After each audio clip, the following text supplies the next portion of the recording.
एक ऐसी बीमारी है जो कि बहुत ही तेज गति से पूरे दुनिया में फैल रही है। आसपास हम कई मरीजों को इस बीमारी से भुगतते हुए देखते हैं, मगर शायद उसका नाम नहीं जानते। तो क्या है ये बीमारी? इस बीमारी का नाम है पार्किंसंस डिजीज।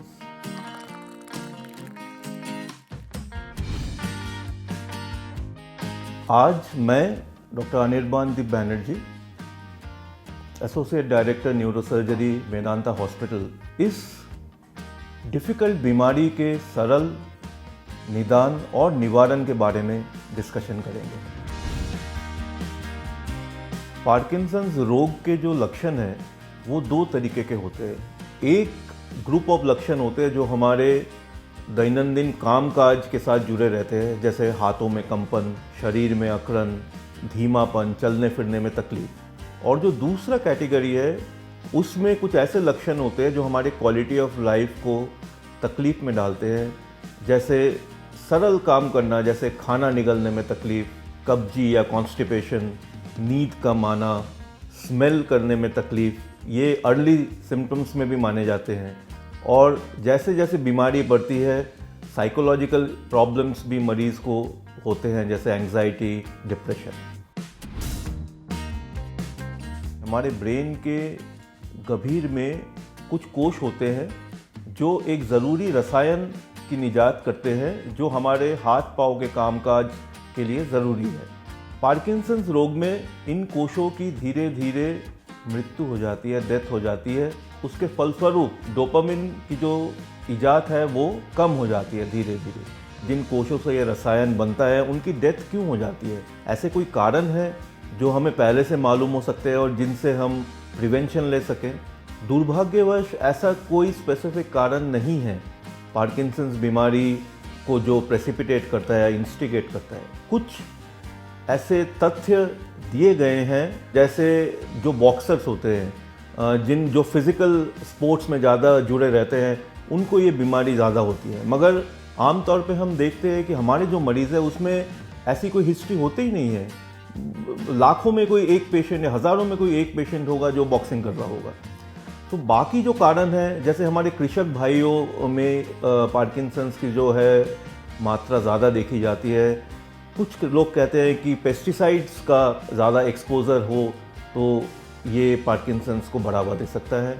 इसके अलावा जनरल जो प्रदूषण है हवा का, पानी का, उससे भी पार्किंसंस के लक्षणों में बढ़ोतरी हो सकती है।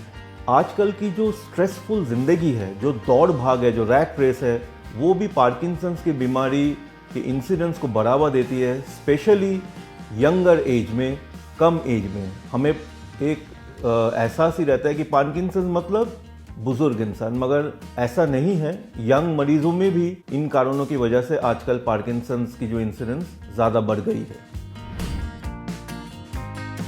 पार्किंसंस बीमारी जो है वो उसको डायग्नोस करने के लिए, उसका निदान करने के लिए एक क्लिनिकल अप्रोच ही काफ़ी है। एक मूवमेंट डिसऑर्डर क्लिनिक होता है जिसमें एक न्यूरोसर्जन होते हैं, फंक्शनल न्यूरोसर्जन, एक मूवमेंट डिसऑर्डर न्यूरोलॉजिस्ट और बाकी टीम मेंबर्स होते हैं जो मरीज़ की पूरी तरह से जांच करते हैं। और उसी क्लिनिकल जांच से ही पता लग जाता है मरीज को पार्किंसंस है या नहीं।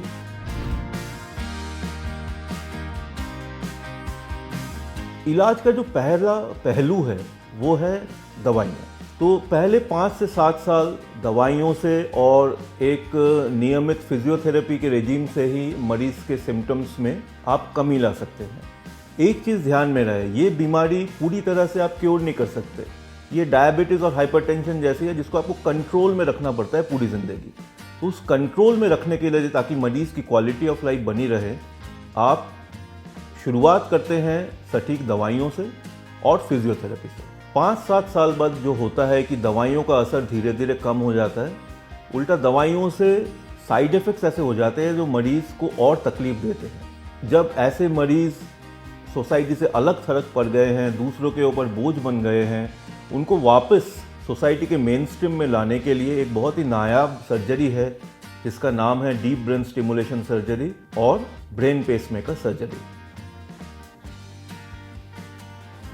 तो चलिए, आज की चाय तो ख़त्म हो गई, मगर हमारी लड़ाई जारी रहेगी, हम आपके साथ बने रहेंगे। जैसे एक स्वादिष्ट चाय की प्याली आपके दिन को आनंदपूर्ण कर सकती है, उसी तरह पार्किंसन जैसी जटिल बीमारी का अगर सही समय पे निदान हो गया और उसकी ट्रीटमेंट सही समय पे शुरू हो गई तो पूरी ज़िंदगी के लिए हम ऐसे मरीज़ों के क्वालिटी ऑफ लाइफ को इम्प्रूव्ड और इंटैक्ट रख सकते हैं और उनका जीवन भी आनंदपूर्ण हो जाएगा। तो अभी घबराने की कोई आवश्यकता नहीं है।